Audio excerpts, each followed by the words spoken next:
Alright, so this is actually take 3, I think it is now. I I actually recorded the video this morning. I was so happy. I was thinking, hell yeah, I woke up early. I was about to start my day and I decided, you know what? Before I start my day, I just finished my Russian lesson. Why don't I record a video, and that way I can get day number 2 of consistently posting something online to get more comfortable talking in front of the camera. Well, I did a camera test. Looks pretty good. Set up my environment. But like, all right, cool. I got decent lighting. I think my voice comes across. Things are solid. I go in front of the camera. I make an awesome video. Talk for like 15, 18 minutes. Really let my heart out about some stuff that I thought was super powerful, super important. And at the end of it, didn't press the damn record button. Instead, I had it on photo mode. So whoopsies. Actually, let me see if I got. All right, cool. So we are in fact recording this time.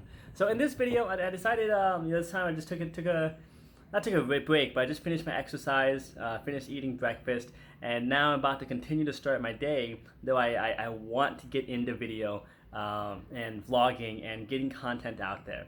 I realize that anything that is worthwhile, anything that's important, it fucking takes time. Like, it takes focus, it takes dedication, and to be able to figure out the nuances of what works well and what doesn't work, and how can one improve, and how can a person create a better experience.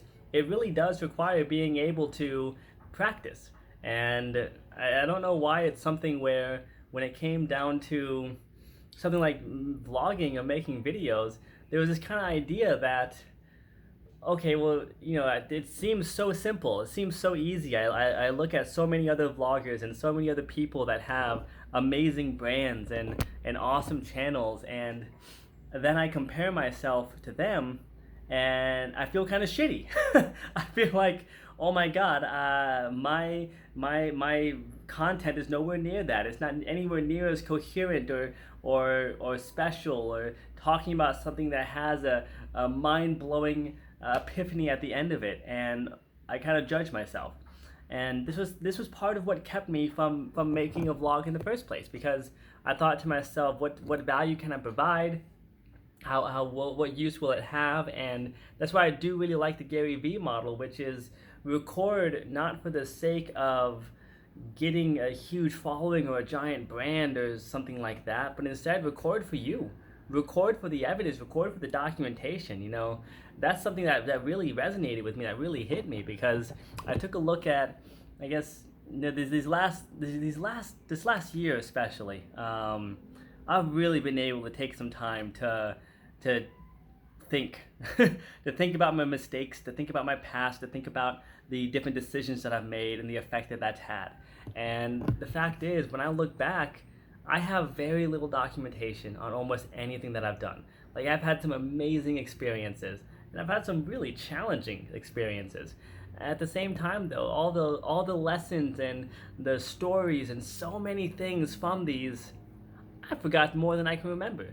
The other day, I was thinking about Bernie, and I scrolled down through my old photos where I've got pictures from that time when I was an apprentice, so like 2013, 2014, and I saw memories that I had long buried into my past, and I couldn't help but laugh and remember different situations, different people, different places I had been to that I had completely forgotten about. And it almost made me sad. It was kind of depressing, like, what the hell? These are significant chunks of my life that there is very little evidence of. I mean, thank goodness at one point, I think it was back in 2014-ish, is when I started making it a habit to try to take at least a picture a day. So, like, of course, I'm not active on Instagram. If you guys follow me on Instagram, I haven't posted anything in more than a year. Facebook, similar. I post maybe 5 times a year or something. It's not very common. More people post on my Facebook page than I do. At the same time, it's something where I do take a lot of pictures. I like to take pictures because then when I go back through my old footage, I can remember these things. So anyways, I realized that it's something where if I can make my footage for that, then I could vibe with that. I can do that because then there's no comparison. On the other hand, though, it's something where I also realized the delusion that how the hell would I expect that the videos I make are going to come across as so insightful and empowering and powerful if I haven't practiced? Like this is video number 18 or 19 or something. Well, actually, there's a bunch more videos. There's probably like 20 or 30 videos that I never posted, just because either I didn't have good enough internet to, or I recorded them and meant to do it later and I never did. There's got to be a couple dozen videos just floating in my SD card somewhere. At the same time, though, this is the 18th video that I've actually posted, and when it comes to being great at anything, that shit takes time. That shit takes practice. Like that takes dedication and motivation and the ability to stay consistent on a specific path and continue refining the actions to make the most powerful impact possible. And that's not something I've done. So when I look at the vloggers and the channels and the influence and the people that I look up to, the people that I admire, the people that I really emulate and want to be more like, I don't know why I would forget the reality that they've also made hundreds and hundreds of videos by that point. They probably spent the time to get to where maybe they were like myself at one point and freaking terrified to just put a camera in front of them and start talking. And so maybe they had to get past that. And when they got past that, then they can articulate a story in a way that's actually interesting. And that's when maybe they got real good at that. And then they started editing and they started making the videos more interesting with B-roll footage and cool transitions and music and fancy stuff like that. And then maybe they went even further and started having a team of people that could help them do research and to dive even deeper into different topics. And there's a progression that goes to it. So I have no idea what that progression looks like, how long that might take, and what it'll look like at the end. I have no idea. Though what I do know is that it feels really good, and it's a reminder of one of the biggest lessons that I've been facing throughout this year, which is it doesn't matter how fast you're going, so long as you keep moving forward. And this was something that I have known my entire life. I think there's some quotes that float around that are right along this same line. There's one, I can't remember who it was, that was like, if you can't run, then walk. If you can't walk, then crawl. If you can't crawl, then something that just keep moving forward. And the reality is that I did that to a degree, though only in some ways.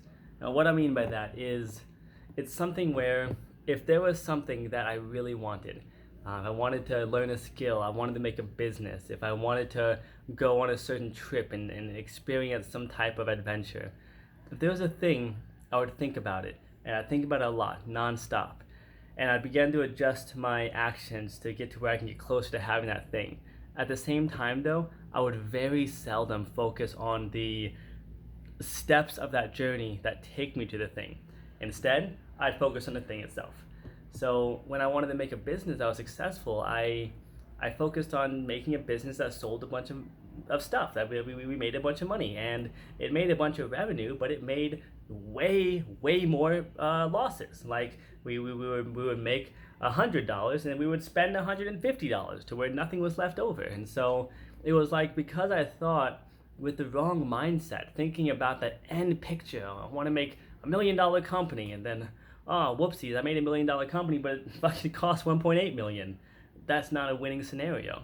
It's something where it's the same thing here with vlogging, with fitness, with developing my skills, with learning Russian, like with whatever things it is that I've found myself doing. I would always think about the big picture. And this is something I'm working on right now. This is not like I remember back when this happened and now I'm perfect at it and I'm amazing and life is awesome and I'm a billionaire living in the highest skyscraper of New York. No. I'm a random guy. I'm far from wealthy, and I'm still figuring out this weird thing called life, and quite frankly, I have a lot to learn.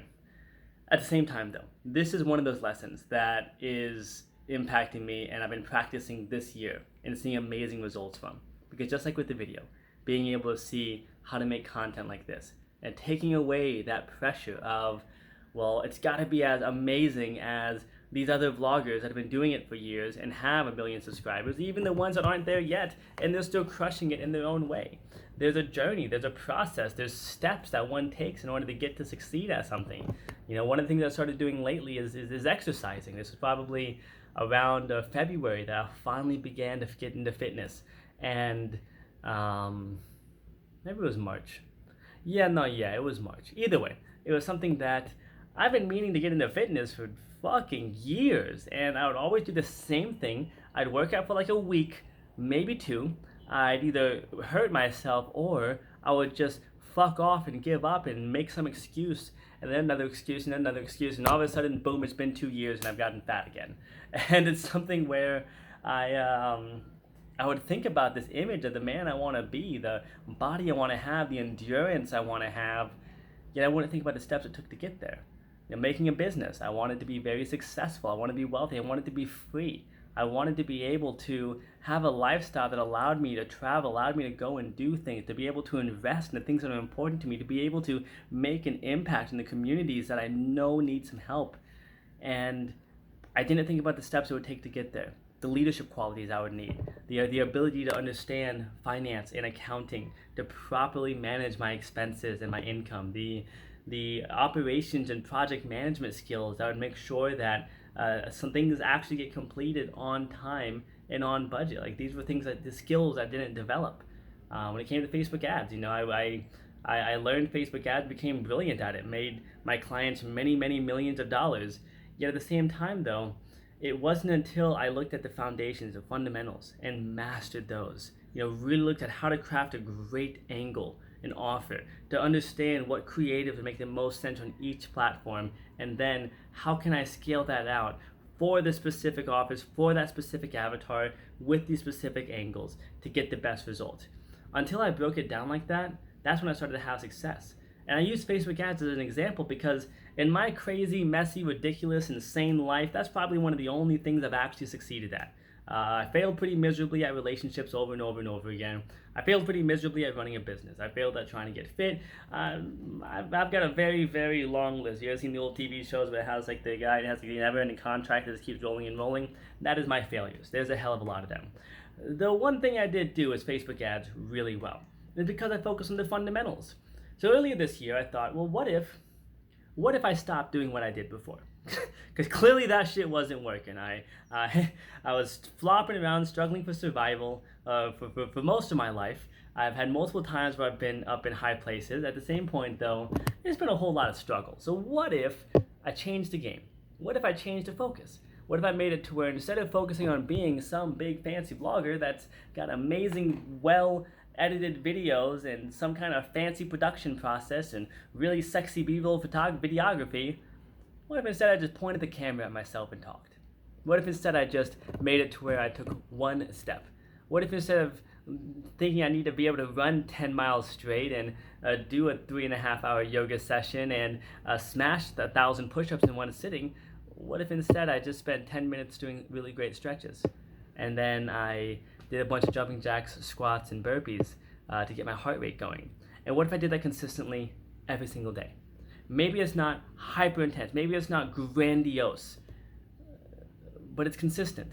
And that consistency is something that I can see now compounds. Because as you go further, you can see further.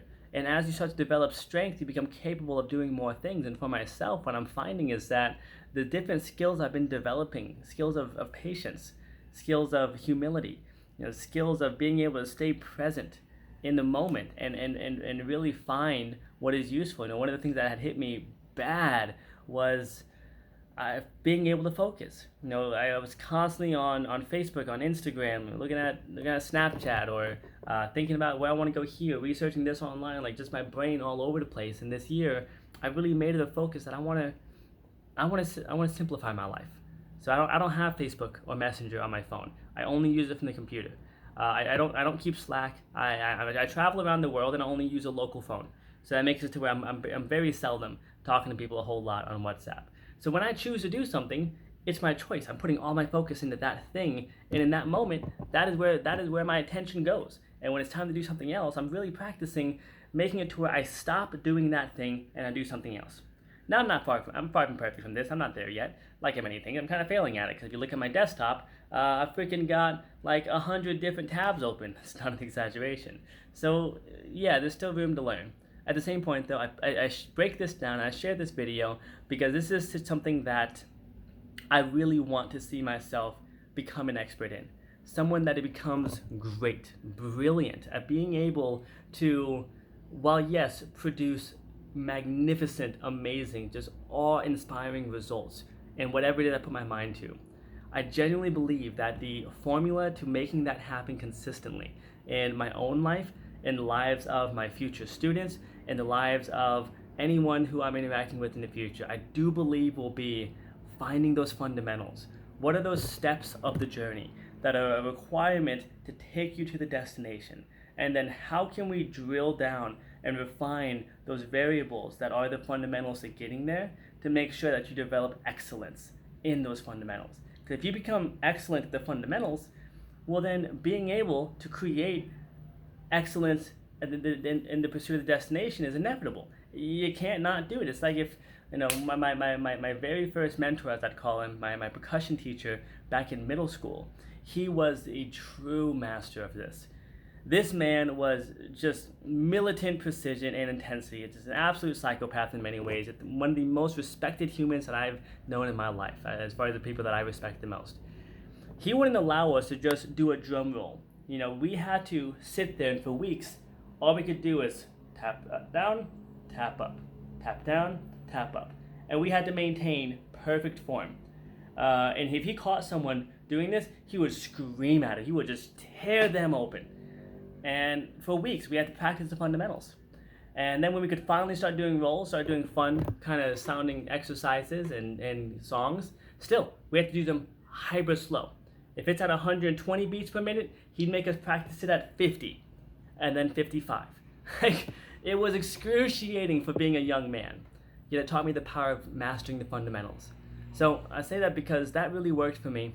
The times I've succeeded in my life, typically, it's because I focus on the fundamentals. And in this case here, when it comes to making videos, when it comes to speaking Russian, when it comes to becoming a better man, so I can build a better business, I can at some point be a better boyfriend and then husband and then father, so that I can make a better impact on the world and the communities that I have the pleasure to connect with, so I can make a bigger difference in this world.